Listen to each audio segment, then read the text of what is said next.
Tough time never last tough people do. حوصلہ مند لوگ مشکل وقت گزار جاتے ہیں. Doctor Robert H Schuller. مترجم قاضی ذوالفقار احمد. پہلا باب. مشکل وقت گزر جاتا ہے. میں پیشے کے لحاظ سے پادری ہوں، لیکن اس کتاب کا تعلق نہ پادریت سے ہے نہ عیسائیت سے.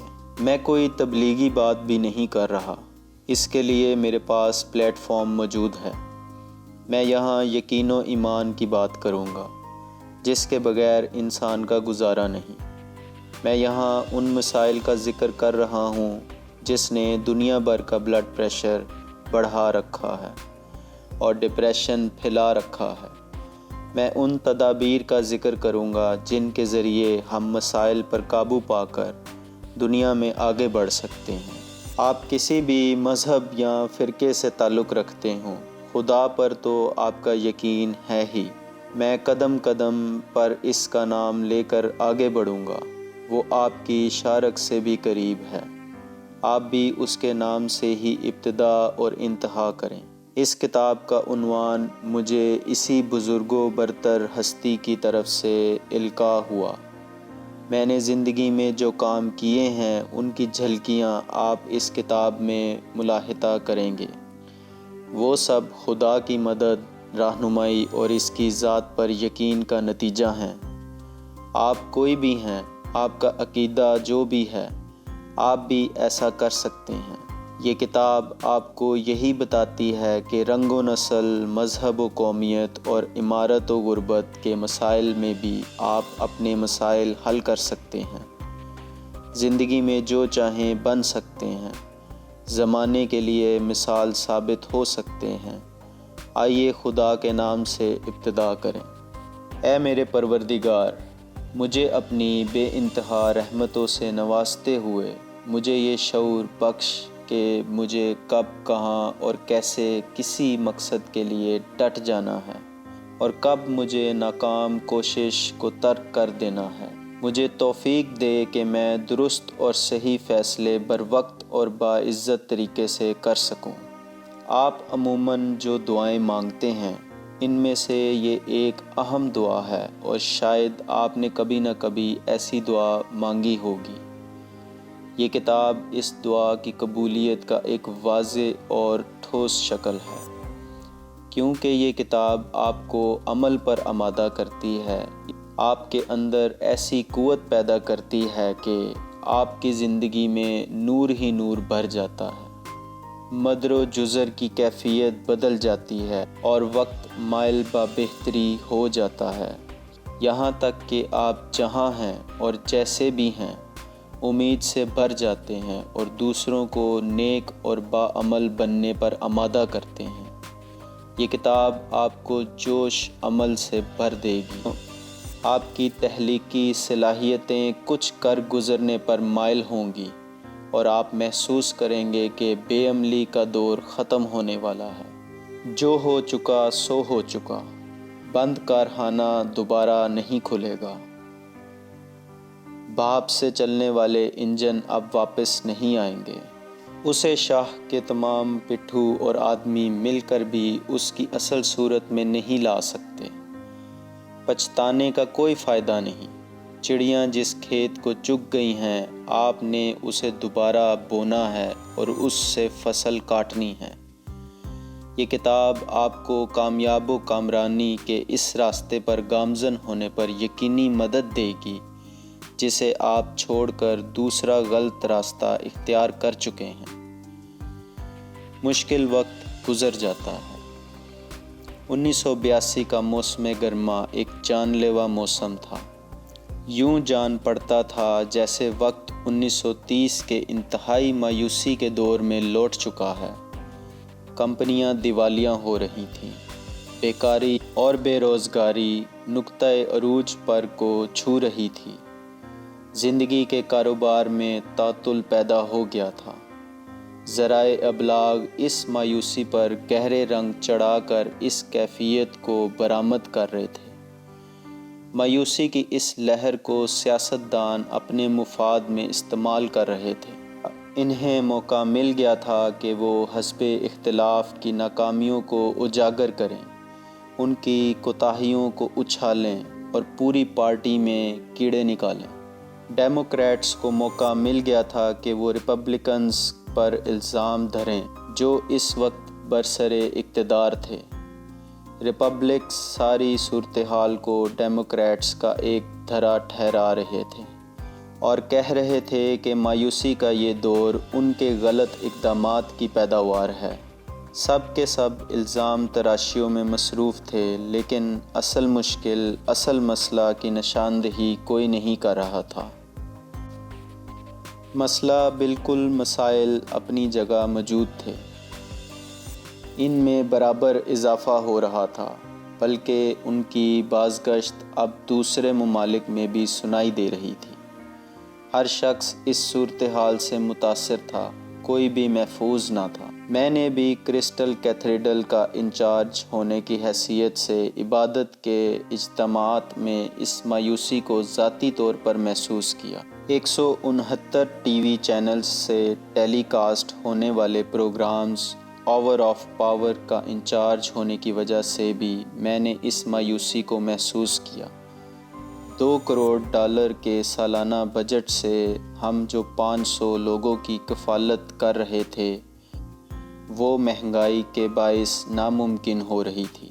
سخت اقتداری الجھنوں نے ہمیں لاچار کر دیا تھا۔ اس بات سے کسی کو انکار نہیں تھا کہ ملک مسائل سے دوچار ہے، لیکن سب سے بڑا مسئلہ صورتحال کے متعلق ہمارے معاشی رویے کا تھا۔ معاشرے کی ہر سطح پر منفی انداز فکر طاعون کی وبا کی صورت میں پھیل گیا تھا۔ اس منفی سوچ سے کوئی بھی اپنے آپ کو محفوظ نہیں پا رہا تھا۔ اس مہلک سوچ کے جراثیم سے کسی کے لیے بھی بچنا محال تھا، اور دوستوں کے درمیان گفتگو کے ذریعے اور اجنبیوں تک اخبارات، ریڈیو اور ٹی وی کی اسکرین کے ذریعے یہ منفی سوچ پھیلتی جا رہی تھی۔ اس منفی سوچ کے پھیلنے کی رفتار اس لیے بھی تیز تھی کہ تعطل کے ایسے دور میں رد عمل کا رجحان بھی منفی ہوتا ہے۔ جب کوئی بھی فرد، زندگی یا ملک منفی سوچ کے جراثیم کی زد میں آ جاتا ہے تو یلغار کا رخ دماغ، دل اور روح کی طرف ہوتا ہے، اور دیمک کی طرح یہ ہمارے جذباتی مدافعتی نظام کو اندر ہی اندر چاٹ جاتا ہے۔ ایسی ہی قومی کیفیت کی دوران میں شکاگو کے نواح میں واقع بلٹن ہوٹل میں آیا۔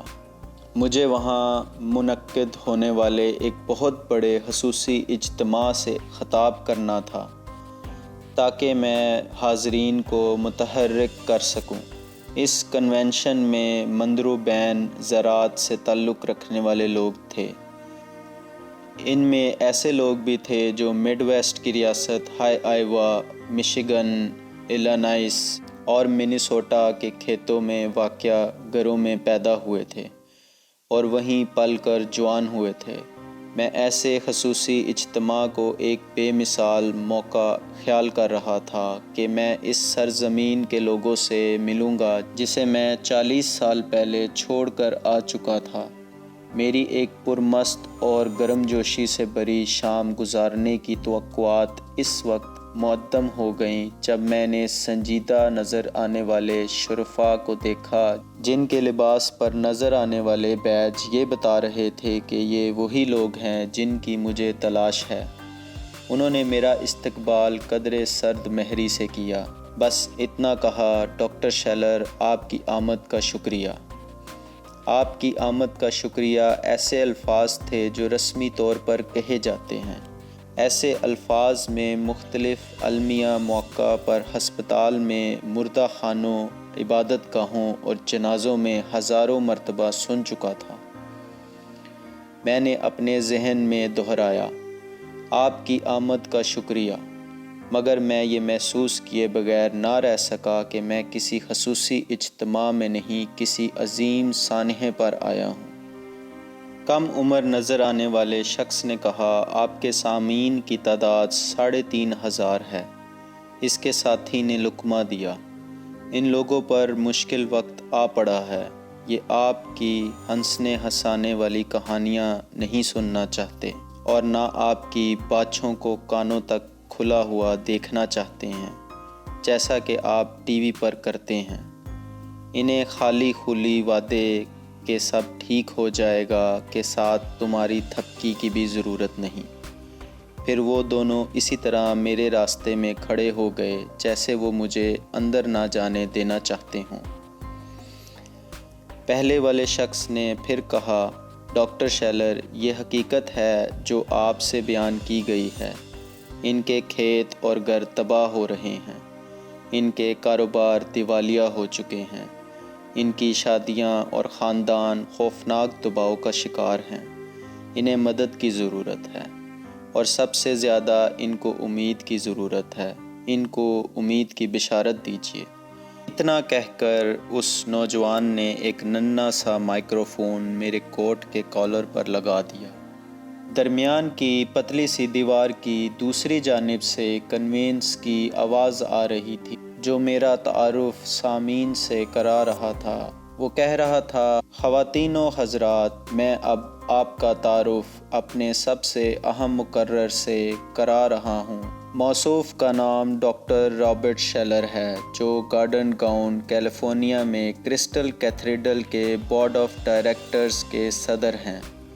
کرسٹل کیتھیڈرل کی خوبصورت عمارت پر ڈاکٹر شیلر نے 20 ملین کی کثیر رقم خرچ کی، جبکہ اس عظیم منصوبے کی ابتدا انہوں نے $500 اپنی جیب سے ادا کر کے کی۔ 40 ایکڑ پر پھیلا ہوا کرسٹل کیتھیڈرل اپنے احاطے میں اسکول اور معذوروں کے لیے ہسپتال بھی رکھتا ہے، اور اس وقت ڈاکٹر موصوف کو یہ اعزاز حاصل ہے کہ وہ ہر ہفتے امریکہ کے شہریوں کے سب سے بڑی تعداد سے ہم کلام ہوتا ہے۔ آئیے اس نابائیگہ اثر ڈاکٹر کا گرمجوشی سے استقبال کریں۔ میں جب ان مایوس لوگوں کے سامنے پہنچا تو انہوں نے دل کھول کر تالیاں بجا کر میرا استقبال کیا۔ میرے احترام میں 3500 کا مجمع کھڑا ہو گیا۔ پورے ہال میں تل دھرنے کو جگہ نہ تھی۔ یہ مایوس لوگ تھے جنہیں امید کی کرن درکار تھی۔ مجھے اعتراف ہے کہ میں اندرونی طور پر ہل گیا تھا۔ بڑی احتیاط اور محنت کی تیار کی ہوئی میری تقریر ذہن سے محو ہو چکی تھی۔ جو 3 لطیفے میں لوگوں کو اپنے سحر میں گرفتار کرنے کے لیے سنانے والا تھا، اب دماغ کے پردوں سے دھل چکے تھے۔ میرے ذہن میں صرف بحرانوں کا مارا وہ مجمع رہ گیا تھا جو اب تالیاں پھینٹنے کے بعد میری باتیں سننے کے لیے بیٹھ گیا تھا۔ اسٹیج پر چلتے ہوئے میرے ذہن میں حفیظ سا خیال بھی نہیں تھا کہ میں ان لوگوں سے کیا کہوں گا۔ میں اپنے خیالات کو مجتمع کرنے کے لیے پریشان حال لوگوں کی نگاہوں کا مرکز بنا۔ اسٹیج کے ایک سرے سے دوسرے سرے پر ٹہلتا ہوا گیا۔ میں نے سامعین کی نظروں کا جائزہ بھی لیا۔ مجھے جلسہ کروانے والی کمیٹی کے الفاظ یاد آئے۔ میں نے گفتگو کا آغاز کمیٹی کے اراکین کے الفاظ کو سوالیہ انداز میں استعمال کرتے ہوئے کیا۔ حضرات، مجھے بتایا گیا ہے کہ آپ لوگوں پر مشکل وقت آن پڑا ہے۔ کیا یہ سچ ہے؟ اس سوال نے مجھے ایک ڈرامائی وقفہ مہیا کیا۔ عوام کے سامنے تقاریر کرنے والوں کے لیے ایسا وقفہ زندگی بچانے والا ہوتا ہے۔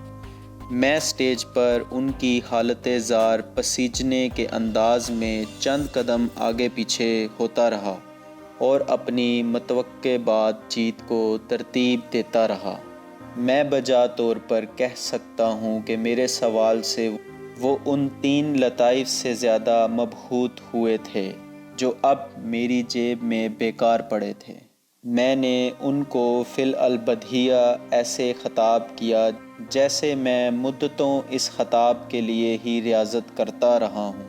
خود بخود میرا ذہن ایسی باتوں سے بھرتا چلا گیا کہ وہ خاموش اور حیران رہ گئے۔ میں نے فیصلہ کیا کہ میں اس صنعت کے متعلق ان سے بات چیت کروں جس کی وہ نمائندگی کر رہے تھے اور جو ملک کی صحت و سلامتی کی ضامن ہے۔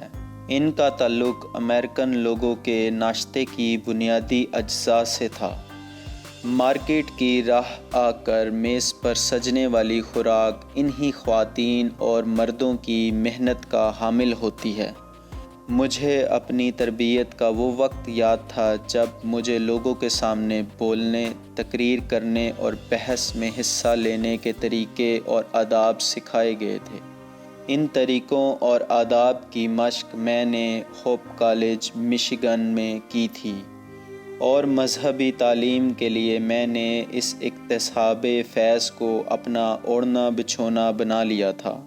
میں اس راز کو سمجھ چکا تھا کہ دعا یا عبادت کے جملے اس قدر مؤثر نہیں ہوتے جیسے وہ مشاہدات و تجربات جو کسی بھی مقرر نے خود کیے ہوں۔ اس صورتحال کو میں ان الفاظ میں بیان کروں گا کہ جب آپ کے پاس نصیحت کرنے کو کچھ نہ ہو تب تم اپنی آپ بیتی سے کام لو۔ اگر آپ نے اپنی زندگی میں مبارزت سے کام لیا ہو، پرجوش صورتحال سے دوچار ہوئے ہوں، کسی بحران میں الجھے رہے ہوں اور پھر ثابت قدمی سے فتح پائی ہو، تو پھر ان کو استعمال کیجیے، کیونکہ اچھی اور سچی کہانی کو ہر کوئی پسند کرتا ہے۔ ان سارے حقائق کو مد نظر رکھتے ہوئے میں نے اپنے سامنے بیٹھے کسانوں اور ان کے نمائندوں سے اپنے ذاتی مشاہدات و تجربات بیان کرنے کا فیصلہ کر لیا۔ یہ میرے مشکل دور کی مشکلات تھیں جن سے میں نے پنجہ آزمائی کی تھی۔ مجھے یقین تھا کہ میرے سامعین ان مشکلات کا عشر و عشیر بھی نہیں جانتے جن سے میں گزرا تھا۔ ابھی میرا جو تعارف کروایا گیا تھا وہ ایک ایسے کامیاب آدمی کا تعارف تھا جو کرسٹل کیتھیڈرل کو تعمیر کرنے والا، کرسٹل کیتھیڈرل کے منصوبے کا بانی، بورڈ آف ڈائریکٹر کا صدر اور بین الاقوامی طور پر جانا پہچانا فرد تھا۔ اس تعارف کی روشنی میں وہ مجھے ایک کامیاب و کامران فرد شمار کر رہے تھے۔ انہیں یہ نہیں بتایا گیا تھا کہ میں بھی انہی راہوں کا مسافر رہا ہوں جس پر وہ اس وقت گامزن ہیں۔ میں نے سوچا، کیا میں انہیں یہ بتاؤں کہ رات کی تاریکی میں لوواکے کے ایک قصبے کو 20 درجے منفی برف و باران کے طوفان نے اچانک آ دبوچا تھا؟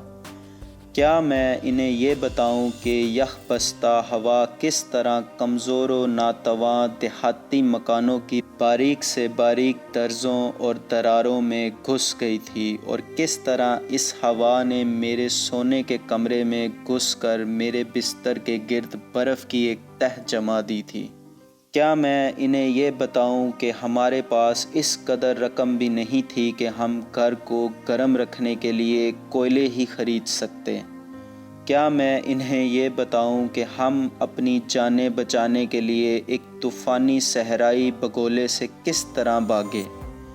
کیا میں انہیں یہ بتاؤں کہ جب خشک سالی نے ہر طرف قدم جما لیے تھے اور بادل بن برسے زمین کو پیاسا اور سوکھا چھوڑ گئے تھے، اور کس طرح قحط سالی نے 1930 کی کساد بازاری اور معاشی ابتری سے بھی زیادہ نقصان پہنچایا تھا؟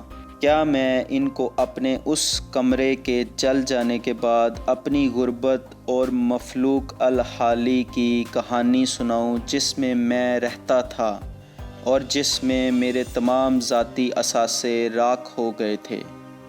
کیا میں ان کو اس کیتھیڈرل کی کہانی بھی سناؤں جس کی ابتدا میں نے اپنی جیب سے $500 ڈال کر کی اور جو آج میری شناخت ہے؟ انہیں بتاؤں کہ حالات نے اور لوگوں نے کس طرح میری مدد کی؟ کیا میں انہیں اپنی بیوی کے کینسر کے متعلق بتاؤں یا اپنی بیٹی کے موٹر سائیکل کے حادثے کی تفصیل بتاؤں جس میں اس کو ایک ٹانگ سے محروم ہونا پڑا؟ یا کیا میں ان جان لیوا 3 سالوں کی کیفیت بیان کروں جن میں ہم نے مسلسل جد و جہد سے بیٹی کو کٹی ہوئی ٹانگ کے ساتھ جینا سکھایا؟ میری مشکلات میں کرسٹل کیتھیڈرل کو تعمیر کرنے کی جد و جہد کی داستان بھی ہے۔ جس میں ایک موقع پر میں یہ سوچنے لگا تھا کہ کیتھیڈرل کی بجائے اپنی حالت پر افسوس کرنے کے لیے محض ایک خانقاہ ہی چھوڑ جاؤں تو غنیمت ہے۔ میں نے فیصلہ کیا کہ میں اپنی ساری داستان اپنے سامعین کو نہیں سناؤں گا، لیکن میں اپنی مشکلات کا ذکر ضرور کروں گا اور انہیں ان امکانات سے حوصلہ عطا کرنے کی کوشش کروں گا جن کے باعث وہ امید کا دامن ہاتھ سے نہیں چھوڑیں گے۔ کھیتی باڑی کا کام کبھی بھی آسان نہیں رہا ہے، میں نے سامعین کو بتانا شروع کیا۔ میرے بچپن کے زمانے میں کھیتی باڑی کا ایک مخصوص طریقہ تھا۔ ہمارے کھیت چھوٹے چھوٹے تھے، ہم فصلیں صرف غلے کی خاطر نہیں اگاتے تھے۔ کھڑی فصلوں کو کاٹ کر اسے مویشیوں کو چارے کے طور پر کھلایا جاتا تھا۔ مرغیاں جو انڈے دیتی تھیں ان کے گوشت ہم کریانہ کی اشیاء خریدتے۔ ہماری گائیں اس زمین پر اگی گھاس چرتی تھیں جس زمین میں ہل جوتنا ناممکن تھا۔ ہم دودھ دوہتے اور بیچ دیتے۔ جب بھیڑ بکریاں پل جاتیں تو ہم ان کو منڈی میں فروخت کر دیتے۔ کھیتوں میں سال کے دوران صرف ایک فصل اگائی جاتی۔ اس کا مطلب یہ ہے کہ ہم موسم بہار میں جئی اور اناج کاشت کرتے اور خزاں کے موسم میں اس کو کاٹ لیتے، اناج اپنے لیے اور ڈھنٹھل مویشیوں کے لیے محفوظ کر لیتے۔ سردیاں ہم بیکار ہی گزارتے، صرف اس امید پر کہ بہار پھر آئے گی۔ میرے باپ نے زرعی زمین اس وقت خریدی جب قیمتیں آسمان سے باتیں کر رہی تھیں۔ میں ان مہنگائی کے دور کے تھوڑے ہی عرصے بعد پیدا ہوا، یعنی 16 سپٹمبر 1926 کو۔ میرے باپ نے مہنگائی کے باوجود زمین کس طرح خریدی، یہ بھی ایک کہانی ہے۔ میرے باپ کے ماں باپ اس کے لڑکپن کے ہی دوران فوت ہو گئے۔ اس وقت وہ 6ٹھی جماعت کا طالب علم تھا۔ مجبوراً اسے اسکول چھوڑنا پڑا۔ اسے کام کاج تلاش کرنا پڑا جو اسے مقامی کسانوں کے ہاں کھیتوں پر مزدوری کرنے کی صورت میں ملا۔ کسانوں کے ہاں کام پکی فصل کے خوشے چننا، ڈھنٹلوں کو کوٹ کر بھوسا بنانا اور اس بھوسے کو چکروں میں لادنا ہوتا تھا۔ میرا باپ ایک کفایت شعار شخص تھا۔ اس نے اپنی مزدوری سے اس قدر رقم بچا لی کہ اس نے 160 ایکڑ پر مشتمل ایک فارم خرید لیا۔ اسی دور میں امریکہ تاریخ کے عظیم بحران سے گزر رہا تھا۔ بیکاری اور کساد بازاری کے اشرا 1930 نے اس پورے ملک کو اپنی گرفت میں لے لیا تھا۔ اس وقت میری عمر 3 سال سے کچھ زیادہ تھی جب وال سٹریٹ کے مشہور تاجر اور صنعت کار مالی دباؤ کے تحت خودکشیاں کر رہے تھے اور کھیتوں میں کاشتکار ناخنوں سے مٹی کھرید کر جینے کی کوشش میں مصروف تھے۔ میرا باپ بھی ان جفاکش کسانوں میں سے ایک تھا۔ پورے ہال میں خاموشی طاری تھی اور لوگ میری کہانی کو بڑے انہماک سے سن رہے تھے۔ سردیوں کا موسم شدید تھا۔ مجھے وہ دن اب بھی یاد ہیں جب ہم کوئلہ خریدنے کی بھی سکت نہیں رکھتے تھے۔ جن درختوں نے ہمارے گھروں کو اپنی حفاظت میں لے رکھا تھا ان سے ہم بڑی محبت کرتے تھے۔ ہم ایندھن کی خاطر ان کی قربانی نہیں دے سکتے تھے، لہٰذا ہم نے ان کے متعلق کبھی بھی نہیں سوچا کہ ہم ان کو کاٹ کر انگیٹھیوں میں جھونک دیں۔ مجھے یہ فرض سونپا گیا کہ میں ایک ٹوکری لے کر بھیڑ بکریوں کے باڑے میں گھس کر وہ ڈھنٹل اور گھانٹیں اکٹھی کر لایا کروں جن کو وہ کھا نہیں سکتے تھے اور بچی پڑی رہتی تھیں۔ میں تنکا اکٹھا کر کے لاتا تھا۔ جب ٹوکری بھر جاتی تو میں اسے انتہائی احتیاط کے ساتھ گھر کے اندر لے آتا، جس سے ہم باورچی خانے کا چولہا جلاتے اور وہیں سے جلتی راکھ اٹھا کر ہم رہائش کے کمرے کی انگیٹھی میں ڈالتے۔ حرارت کے ان 2 ذرائع کے علاوہ اور کوئی ذریعہ کمروں کو گرم رکھنے کا میسر نہ تھا۔ باورچی خانے کی چھت پر لگے روشن دان سے کچھ حرارت اوپر کے رہائشی کمرے میں بھی چلی جاتی، لیکن وہاں اتنی درزیں تھیں کہ ان سے سردی کی لہریں مسلسل اندر آتی رہتی۔ اب میں نے مجمع پر نظر ڈالی اور ان سے پھر سوالیہ انداز میں پوچھا، کیا میں نے غربت کے ساتھ جو تجربات کیے آپ ان کو سننا چاہیں گے؟ جب وہ اپنی نشستوں پر خاموش بیٹھے رہے تو میں نے کہا، مجھے غربت کے متعلق بتلانے سے کوئی عار محسوس نہیں ہوتا۔ ہم اس قدر غریب تھے کہ 0 سے کم درجہ حرارت کی سردی میں زندہ رہنے کی خاطر ہم مکئی کے بھٹوں کے اندرونی حصے جلاتے۔ ہم یہ تکے کیوں جلاتے تھے؟ اس لیے کہ ہم کوئلہ نہیں خرید سکتے تھے۔ ہم پر مشکل وقت آن پڑا تھا۔ وہ سب خاموش تھے۔ پھر میں نے ان کو خشک سالی اور اقتصادی بدحالی کے متعلق بتاتے ہوئے لوا کے کسانوں کے زب و خالی کے متعلق بتایا۔ وہ شہری لوگوں سے زیادہ مصیبت میں تھے، انہیں زیادہ کٹھن حالات کا سامنا تھا۔ وجوہات تو خدا ہی کو معلوم ہوں گی، لیکن معمول کے مطابق موسم بہار کی بارشیں نہیں آئیں۔ چئی اور اناج کے بیج زمین کے اندر پڑے پڑے ختم ہو گئے۔ ایسے میں پیسے کی قدر و قیمت بڑھ جاتی ہے، خاص طور پر جب وہ کسی ہیلے سے بھی دستیاب نہ ہو۔ میرے باپ کے پاس چند ڈالر تھے جو اس نے پھر سے غلہ کے بیج خریدنے میں خرچ کر دیے۔ میں اس بات پر حیران تھا کہ میرے باپ نے یہ خطرہ کیوں مول لیا۔ اس نے ایسی زمین میں وہ بیج پھر سے دبو دیے جس میں وہ اپنی موت آپ مر سکتے تھے، جبکہ وہ ان بیجوں کو منڈی میں لے جا کر اچھے داموں فروخت کر سکتا تھا۔ آپ نے ایسا کیوں کیا؟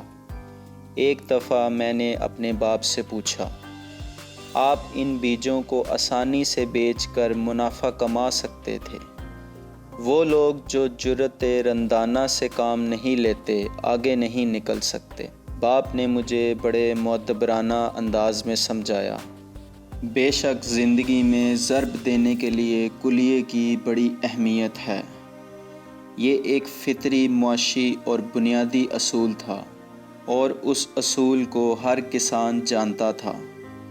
وہ ایک دانے سے 100,000 دانے اگاتا چلا آیا تھا۔ میرے باپ نے 1931، 1932 اور 1933 کے بہار کے موسم میں اپنا سب کچھ اسی کلیے پر خرچ کر دیا۔ اس نے اناج کا آخری دانہ اور جئی کا آخری بیج اس امید پر زمین کے سینے پر بکھیر دیا کہ بالآخر بارش آئے گی، زمین سیراب ہوگی اور بیجوں کے اندر ایک نئی زندگی جاگ اٹھے گی۔ نرم زمین کی دڑاروں سے سرسبز لہلہاتے پودے نکل آئیں گے، ہر طرف ہریالی ہی ہریالی پھیل جائے گی، لوا کی سیاہ چٹکتی ہوئی زمین نظر بھی نہ آئے گی۔ آپ جانتے ہیں کہ بارش کے برسنے ہی میں کسان کی کامیابی کا راز چھپا ہوا ہے۔ لوا کے کسان ہر دوسرے ہفتے بارش کی امید رکھتے ہیں۔ اگر پہلے 3 یا 4 ہفتے بارش نہ آئے تو زمین کی سطح کم از کم 1 انچ کی گہرائی تک خشک ہو جاتی ہے۔ پھر خدا نخواستہ اگر اس طرح مزید ہفتوں میں بارش نہ ہو تو زمین مزید 2، 3، 4 یا 5 انچ گہرائی تک سوکھ جاتی ہے، اور بیج سے نکلی بال جیسی باریک جڑ سوکھ جاتی ہے، اور اس کا اندازہ اوپر نکلی سبز کونپل کے مرجھانے سے ہوتا ہے۔ جب 2 ہفتے بارش نہیں ہوئی تو میرا باپ پریشان ہو گیا۔ جب تیسرا اور چوتھا ہفتہ بھی گزر گیا تو مجھے وہ اداس اور بیمار نظر آنے لگا، لیکن وہ خفا نظر نہیں آیا۔ اس نے کھانے کے وقت صبح، دوپہر اور شام ہمیشہ سر جھکا کر خدا کا شکر ادا کیا کہ اس نے ہمیں کچھ نہ کچھ کھانے کو دیا تو ہے۔ خشک سالی کے حوالے سے میرا باپ دعا کے علاوہ اور کچھ نہیں کر سکتا تھا۔ وہ خدا سے دعا بھی کرتا رہتا تھا۔ ارد گرد کے لوگ بھی اکٹھے ہو کر کھلی جگہ پر واقع سفید سی عمارت میں بارش کے لیے دعا کرتے۔ قادر مطلق کے حضور عزت اور کمال ادب سے پیش ہونے کے لیے وہ اپنے بہترین لباس میں آتے اور گڑ گڑا کر خدا سے التجا کرتے کہ وہ ان کی زمینوں اور فصلوں کو بچا لے۔ وہ اللہ سے بارش طلب کرتے تھے، پھر وہ اپنے گھروں کو چلے جاتے اور خدا کی طرف سے اپنی دعاؤں کی قبولیت کا انتظار کرتے۔ پورا 1 سال اللہ تعالیٰ نے ان کی دعاؤں کا کوئی جواب نہیں دیا۔ ہر روز ہم کھلے نیلے اور جلتے ہوئے آسمان کی سمت دیکھتے کہ شاید کہیں کوئی بادل کا کوئی ٹکڑا نظر آ جائے۔ میں کئی مرتبہ دوڑتا ہوا گھر جاتا اور اونچی آواز سے سب کو بتاتا کہ میں نے ایک بادل کا ٹکڑا دیکھا ہے۔ بس خدا ہماری دعاؤں کو قبول کرنے والا ہے، مگر وہ بادل نیلے آسمان میں ہی گل مل جاتے۔ پھر ایک روز جیسے واقعی ہماری دعاؤں کا قبول ہونا ظہور میں آیا۔ آسمان پر بادل چھا گئے، ہماری امیدیں جاگ اٹھیں۔ کالی گھٹائیں جن کی ہمیں شدید ضرورت تھی مغرب کی سمت سے آ رہی تھیں۔ آسمان سیاہ ہو رہا تھا، ایسے میں کڑکتی بجلیاں اور لپکتے کوندے گھٹاؤں کو ہانک رہے تھے۔ درخت گھن جن کے خوف سے کانپ رہے تھے، ہوا ان کے پتوں میں سے شور مچاتی گزر رہی تھی۔ بارش ہوئی۔ میں بہت خوش تھا، بلکہ خوش سے خوشی کے نعرے لگا رہا تھا، لیکن میرے باپ نے میری اس خوشی میں حصہ نہیں لیا۔ ماں بھی خاموش ہی تھی، کیونکہ وہ کچھ جانتے تھے جو میں نہیں جانتا تھا۔ بارش قطعی ناکافی تھی۔ دور بادل کی کڑک سنائی دی تو سب لوگ اس اشارے کو سمجھ گئے کہ باد و باران کا ریلا آگے چلا گیا ہے۔ چند ہی لمحوں بعد چمکتا اور دہکتا سورج نکل آیا۔ ہم گھروں سے باہر نکلے۔ میرے باپ نے گیلی زمین کو خریدا۔ صرف اوپر کے انچ کا چوتھا حصہ گیلا ہوا تھا، اس کے نیچے زمین دھول کی مانند خشک تھی۔ پھر خدا جانے کہاں سے آندھی کا طوفان آیا۔ آ گیا۔ آسمان کا رنگ نیلے سے پہلے خاکستری ہوا اور پھر تھوڑی دیر بعد گندا بھورا ہو گیا۔ صاف ستھری ہوا جس میں گہرے سانس لے کر خوش ہوا کرتا تھا، اچانک گرد آلود ہو گئی۔ یہ جنوبی ڈکوٹا کی مٹی ہے جو تمہارے نتھوں میں گھس رہی ہے، میرے باپ نے مجھے بتایا۔ جنوبی ڈکوٹا وہ ریاست ہے جس کی سرحد لوا کی شمالی مغربی سرحد سے ملتی ہے۔ وہاں لوا سے بھی بڑھ کر خشک سالی کا دور دورہ تھا۔ اس ریاست کو تو وہ چھینٹے بھی نصیب نہیں ہوئے تھے جو ابھی تھوڑی دیر پہلے قدرت نے ہمیں عطا کیے تھے۔ بہرحال یہ ہریالی سے عاری بنجر زمین آندھیوں کے تھپیڑوں کے سامنے بے بس تھی۔ یہ آندھیاں جنوبی ڈکوٹا کی سطح کی مٹی کو اور دیگر سوکھے پتوں کو اڑا کر مشرق میں میلوں دور لے جا رہی تھیں۔ وہ چند تنکے جو خشک سالی کے باوجود کہیں کھڑے رہ گئے تھے۔ یہ مٹی اور ریت ہمارے فارم پر اس طرح بیٹھ گئی جیسے برف آ کر جم جاتی ہے۔ کمزور نوعمر پودے نہ صرف لیٹ گئے بلکہ ان کی آبپاشی اور ضروری ہو گئی، کیونکہ گرم ہواؤں اور ریتیلی مٹی نے ان کو بے بس کر دیا تھا۔ یہاں وہاں ہر جگہ خشک پودوں کے ڈنٹھل مرے ہوئے مویشیوں کی ہڈیوں کی طرح ریت سے جھانکتے نظر آتے تھے۔ فصلوں کی تباہی کا وہ منظر مجھے اب بھی یاد ہے۔ گرم ریتیلے اور گرد آلود ہواؤں کے طوفان روز مرہ کی بات تھی۔ میں اور میرے بھائی بہنوں کو جب غسل خانوں میں جانا پڑتا، ہم گیلے کپڑوں سے چہروں کو ڈھانپ لیتے۔ اسی طرح جب ہم کنویں یا 40 فٹ گہرے تالاب سے پانی لینے جاتے تو دم گھٹنے والی آلودہ ہوا سے بچاؤ کے لیے اپنے چہروں پر گیلی نقابیں پہنتے۔ جب سانپ کی طرح بل کھاتا چھوٹا سا دریا بھی سوکھ گیا تو ہمارے لیے پانی کا حصول اور بھی مشکل ہو گیا۔ دریائے فلائٹ میرا بچپن سے ہی بڑا عزیز دوست چلا آ رہا تھا۔ میں اس کے سرسبز کناروں پر اپنی چراگاہ میں فضا میں لیٹ جایا کرتا تھا اور آسمان پر گزرتے بادلوں کو نئی نئی شکلیں بناتے گھنٹوں دیکھتا رہتا۔ اسی دریا کے کنارے بسیط فضا کو دیکھ کر مجھے اپنے خالق سے قربت کا احساس ہوا۔ میں خدا کی پیدا کردہ وہ سرسبز و شاداب وسعتوں کا دیوانہ ہو گیا۔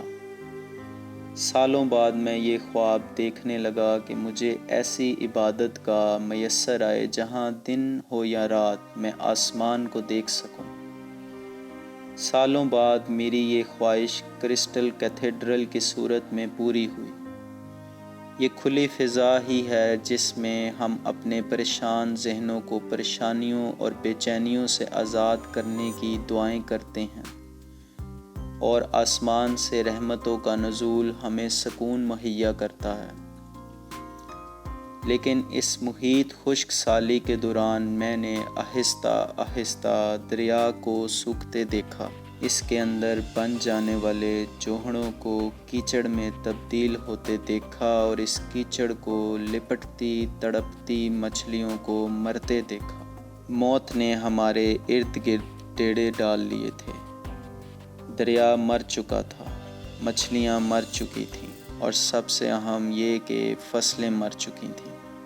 بالآخر گرمیوں کا موسم خزاں کے موسم میں تبدیل ہو گیا۔ پوری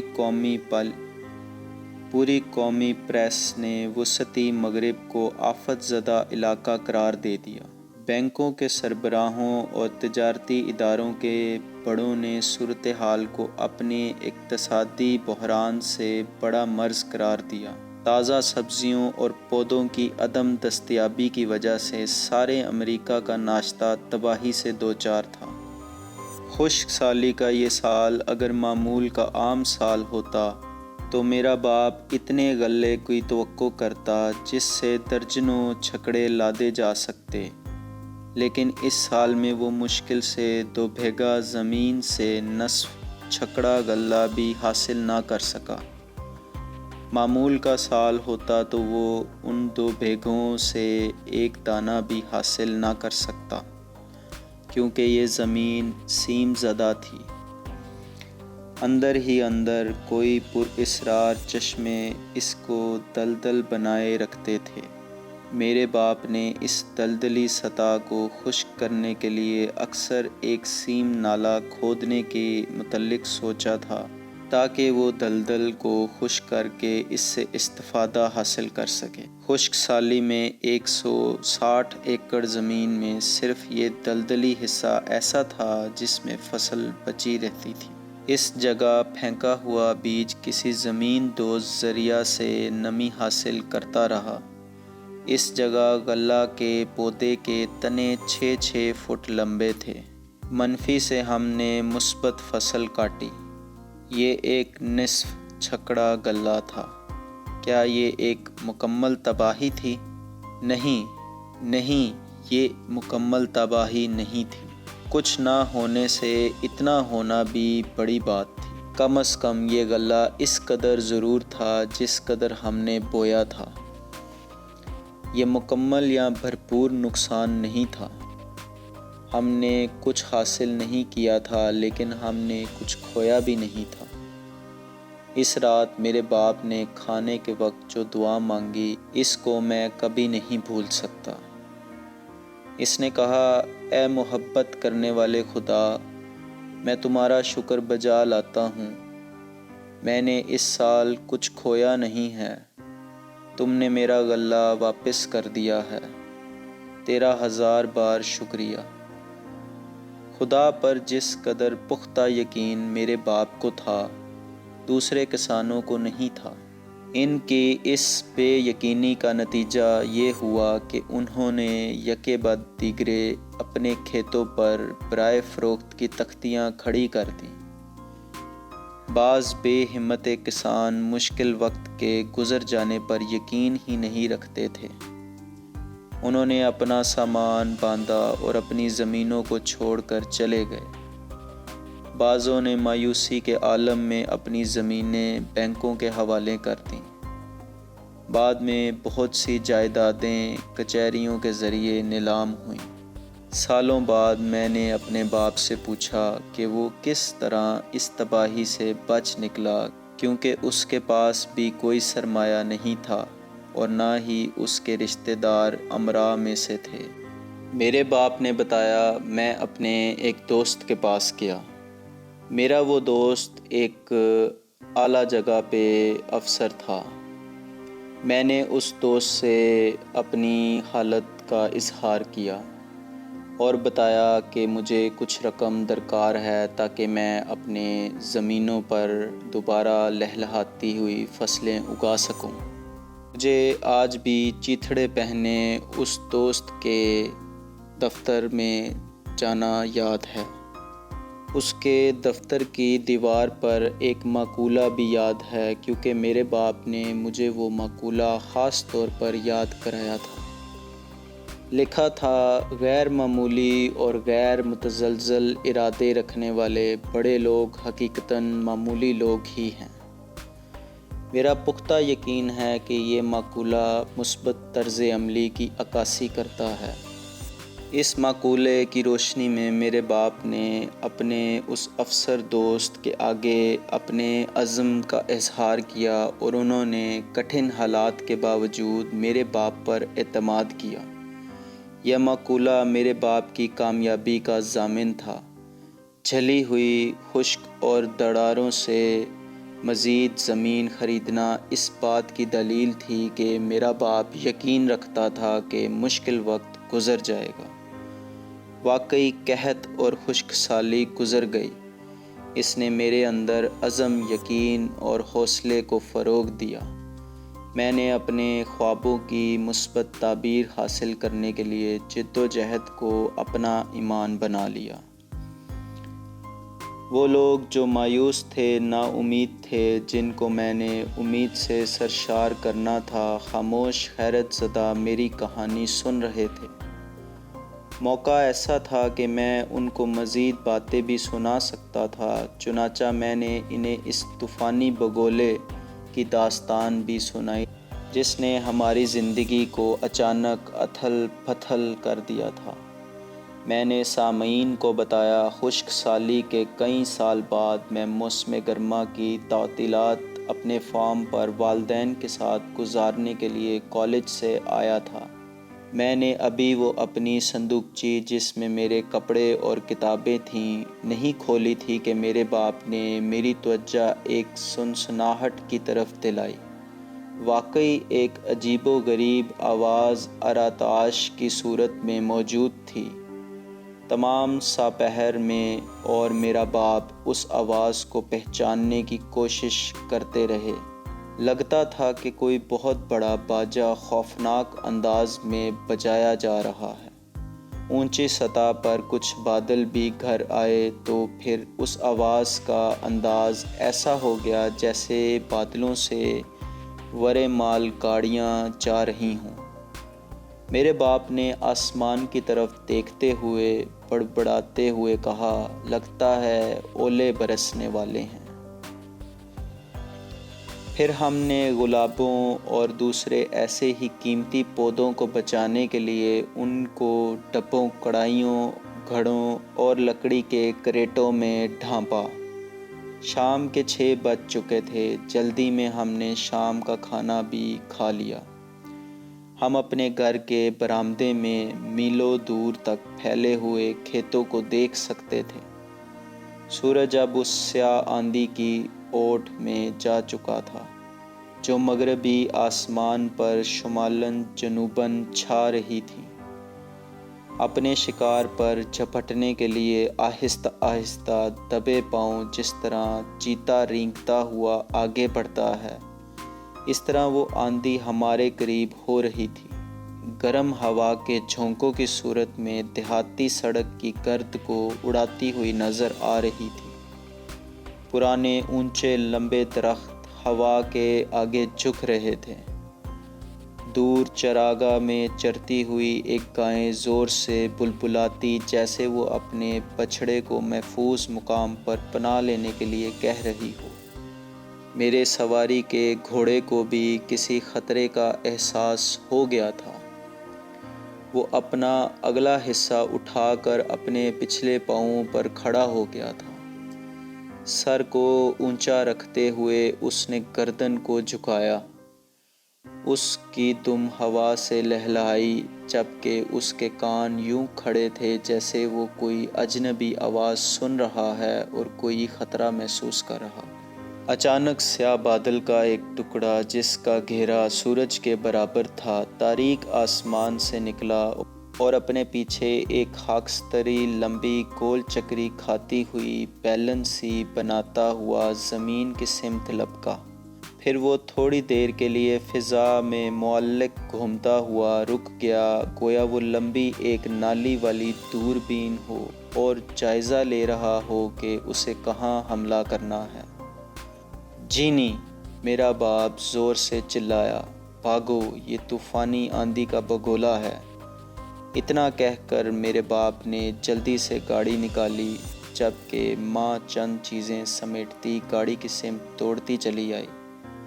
ہمیں آندھی کے رخ کے ساتھ ساتھ 2-3 میل دور پہاڑ کی اوٹ میں جانا تھا۔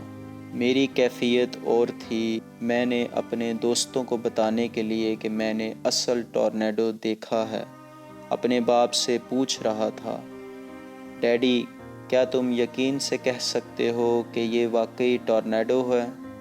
میرے باپ نے میری بات کا کوئی جواب نہیں دیا۔ ہم بدخواسی میں سڑک پر گاڑی دوڑاتے ہوئے سڑک کے مشرقی حصے پر مغرب کی سمت بڑھ رہے تھے کہ ہم بگولے کے عین سامنے آ گئے۔ جلدی میں میرے باپ نے گاڑی کو ایک ضلعی سڑک پر ڈال دیا اور بگولا ہم سے تھوڑے فاصلے سے گزر گیا۔ ہم نے 2 میل کے فاصلے پر ایک پہاڑی کی چوٹی پر گاڑی کھڑی کی اور اس بل کھاتے زمین سے آسمان تک ملے بگولے کی تباہ کاریوں کا مشاہدہ کرنے لگے۔ میں نے دیکھا کہ بگولا لمبا تو کافی تھا لیکن اس کا گھیرا زیادہ نہیں، لیکن اس کی طاقت اور غصہ بلا کا تھا۔ جو کچھ اس کی راہ میں آیا وہ خود بھی بگولا بن گیا۔ میں نے یہ بھی دیکھا کہ جس قدر تندی و تیزی سے وہ زمین پر اترا تھا اسی تندی و تیزی سے بادل میں غائب ہو گیا۔ ہوا بھی رک گئی۔ فضا میں جو سرسراہٹ ہم باپ بیٹا دوپہر سے سن رہے تھے، اب اس کی جگہ خاموشی نے سیس سیس آواز نے لے لی تھی۔ خطرہ آ کر جا چکا تھا۔ رم جھم پھوار پڑنے لگی جیسے اب فطرت ہمارے زخموں پر مرہم لگا رہی ہو۔ اب ہم واپس جا سکتے ہیں بشرطیہ کوئی گھر آباد رہ گیا ہو، میرے باپ نے کہا، اور اس کے اشارے پر ہم گاڑی میں بیٹھ گئے۔ جب ہم ایک چوک میں پہنچے تو وہاں گاڑیوں کی قطاریں لگی ہوئی تھیں۔ یہ وہ لوگ تھے جن کو طوفان اور طوفانی بگولے کو دیکھ کر احساس ہو گیا تھا کہ ہمسایہ فارموں کو کوئی غیر معمولی سانحہ پیش آیا ہے۔ ہم آگے بڑھے تو ہم نے بھی مکمل تباہی کا منظر دیکھا۔ یہ جاننے کے لیے کہ شاید ہمارا گھر بگولے کی زد میں نہ آیا ہو، ہم گاڑیوں سے گزرتے اور ٹیلی فون کے گرے ہوئے تاروں سے بچتے ہوئے ایک پہاڑی کی سمت بڑھے تاکہ اپنے مویشیوں کے باڑے کی اونچی چھت کو دیکھیں۔ جہاں ہم تھے وہاں سے باڑے کی چھت ہی نظر آ سکتی تھی، باقی گھر اس کی اوٹ میں تھا۔ ابھی ہم بلندی کی سمت پہنچے ہی تھے، دیکھا کہ باڑے کی چھت غائب ہے۔ پریشانی کے عالم میں ہم پہاڑی کی چوٹی پر پہنچے تو وہاں ہمیں اپنا پورا گھر بھی غائب نظر آیا۔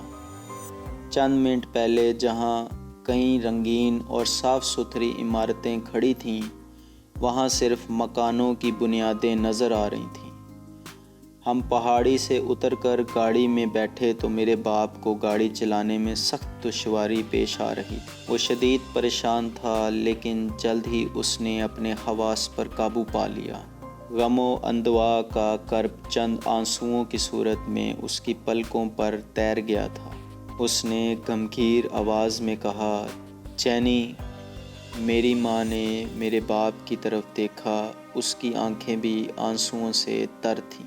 سیاہ رنگ کی زمین پر سفید بنیادیں تو موجود تھیں، لیکن وہاں ملبہ بالکل نہیں تھا۔ سب کچھ طوفان اڑا لے گیا تھا۔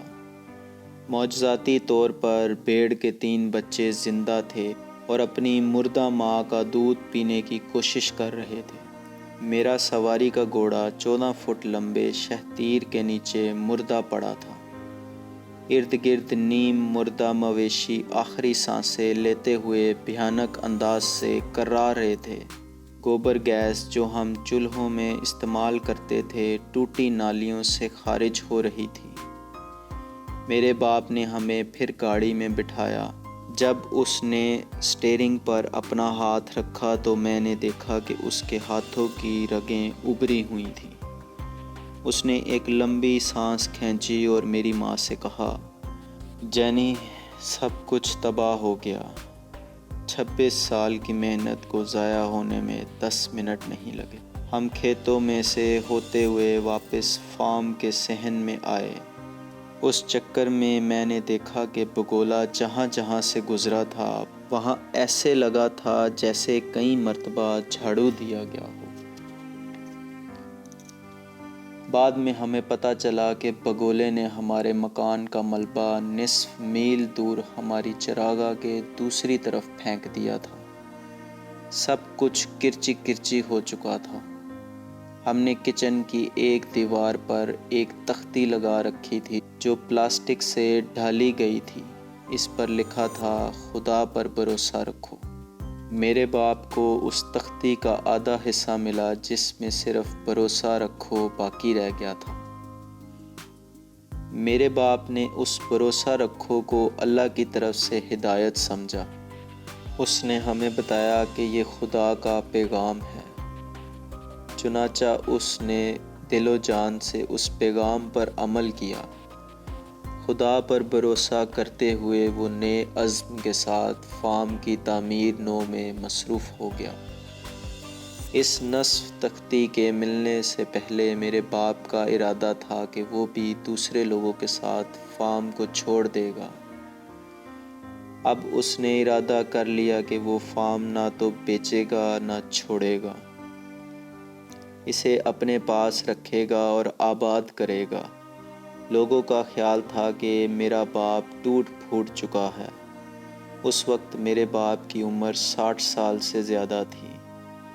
اس کے بال سفید ہو چکے تھے، وزن کم ہو رہا تھا، ہاتھوں میں پلاہٹ پیدا ہو چکی تھی۔ جسے ٹوٹ پھوٹ کہا جاتا ہے وہ یقین تھا۔ جسے ٹوٹ پھوٹ کہا جاتا ہے وہ صرف حوصلے کی ہوتی ہے۔ میرے باپ کا حوصلہ بلند تھا، ارادے کی استقامت پر اس کا پکا یقین تھا۔ امید کی رسی کو ہاتھ سے چھوڑنے کا قائل نہیں تھا۔ وہ امید کی رسی کو گرا لگا کر اس سے لٹک جانے کا قائل تھا۔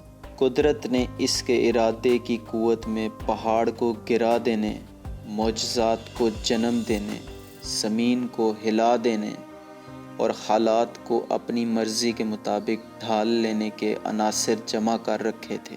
2 ہفتوں بعد ہم نے قریب میں ایک نیم شکستہ مکان کو دیکھا جس کا باقی حصہ بھی گرایا جا رہا تھا۔ ہم نے اس مکان کا ملبہ اس کے مالک سے $50 میں خرید لیا۔ ہم نے اس کے ہر کیل اور ہر چھوٹے سے پتھر کو بھی استعمال کیا اور ایک چھوٹا سا مکان اپنے پرانے فارم پر تعمیر کر لیا۔ بعد میں اس میں اضافہ ہوتا رہا۔ اس طوفانی بگولے نے 9 عدد فارموں کو تباہ و برباد کیا تھا، لیکن میرا باپ واحد شخص تھا جس نے اپنے فارم کو دوبارہ آباد کیا۔ چند سالوں میں حالات بالکل سدھر گئے۔ میرے باپ نے دوست کے تمام قرضے ادا کر دیے اور وہ ایک کامیاب انسان کی حیثیت سے اس دنیا سے رخصت ہوا۔ اپنے باپ کی کہانی سنا چکنے کے بعد میں نے سامعین سے پھر سوال کیا، آپ لوگوں پر مشکل وقت آن پڑا ہے، لیکن کیا یہ اس مشکل وقت سے زیادہ کٹھن اور تکلیف دہ ہے جو میرے باپ پر آن پڑا تھا؟ میں نے اپنے سامعین کی آنکھوں میں ہی نہیں دل میں بھی جھانکا۔ وہ سب آئی اوا کے کسانوں پر مشتمل نوجوان نسل تھی۔ میں نے ان سے پوچھا، کیا تم ایندھن کے طور پر فصلوں کو ڈھنڈھل جلا رہے ہو؟ کیا کسی ظالم بگولے نے تمہارا سب کچھ تہس نہس کر دیا ہے؟ کیا تمہاری زمینیں گروی رکھی گئی ہیں کسی دوست کے پاس اور قرضے دینے کے لیے تمہارے پاس رقم نہیں ہے؟ کیا تم اس حد تک مایوس ہو چکے ہو کہ زمینوں کو چھوڑ کر یا فروخت کر کے کہیں اور جا رہے ہو؟ اگر تمہاری یہ حالت ہے تو مشکل وقت کے متعلق مجھے کچھ بتانے دو۔ میں یقین سے کہہ سکتا ہوں کہ میں مشکل اوقات سے گزرا ہوں، اس لیے میں اس کے بارے میں وثوق سے کہہ سکتا ہوں۔ جب میں اپنے سامعین سے یہ سب کچھ کہہ رہا تھا تو میرے ذہن میں دھندلا سا تصور بھی نہیں تھا کہ میں ان کو مشکل وقت کے متعلق کیا بتانے والا ہوں۔ بس میں نے اپنا ایک مقام پیدا کر لیا تھا۔ میں ڈرامائی انداز میں خالی سٹیج پر شیر کی طرح ٹہل کر وقفے کو لمبا کرتا رہا۔ جب میں نے سامعین کی طرف دیکھا وہ مکمل طور پر میرے الفاظ کے منتظر تھے۔ میرے ذہن میں جو جملہ آیا میں اس پر معتجب ہوا۔ مجھے 100% یقین ہے کہ یہ فقرہ خدا نے میرے ذہن میں بھیجا۔ یہ ایک ایسا جملہ تھا جو میرے سامعین کو ہی نہیں ہر کسی کو متاثر کر سکتا تھا۔ اس جملے نے ایک کتاب کو جنم دیا اور اس جملے نے جلسہ گاہ کے ہر کونے بلکہ ہر خلا کو بھر دیا۔ یہ جملہ تھا، مشکل وقت گزر جاتا ہے، محنتی لوگ باقی رہتے ہیں۔ جلسہ گاہ میں تالیوں کا شور بلند ہوا۔ وہ 3500 کسان جو امید کا دامن چھوڑ چکے تھے اور مایوسی کے اندھیروں میں ڈوبے ہوئے تھے، امید کو تلاش کرنے میں کامیاب ہو گئے۔ انہیں ایک نیا تصور ملا اور انہوں نے امید بھرے خواب دیکھنے شروع کر دیے۔ تم آج مشکل وقت سے گزر رہے ہو، پریشان ہو، تو میں تمہیں دعوت دیتا ہوں کہ میرے ساتھ چند قدم ملا کر چلو۔ میں تمہیں ایسے بہت سے لوگوں سے ملاؤں گا جو مشکل اوقات کو پیچھے چھوڑ آئے ہیں۔ تم بھی ان میں سے ایک ہو سکتے ہو۔ اس طرح تمہاری زندگی کسی اور کی زندگی کے راستوں کو روشن کرنے والی ثابت ہوگی۔ اس راستے کا نام کیا ہے؟ اس راستے کا نام امکانی سوچ کا راستہ ہے۔ میں برسوں اس راستے کے متعلق تبلیغ کرتا رہا ہوں۔ اس نے کبھی مجھے مایوس نہیں کیا۔ اس نے کسی کو بھی مایوس نہیں کیا۔ یہ ہمیں چھوڑ کر نہیں بھاگتا۔ ہم اس کو چھوڑ سکتے ہیں لیکن یہ سیدھا خوشی، صحت اور خوشحالی کی سمت بڑھاتا چلا جاتا ہے، اللہ تعالیٰ کی توفیق سے انشاءاللہ العزیز۔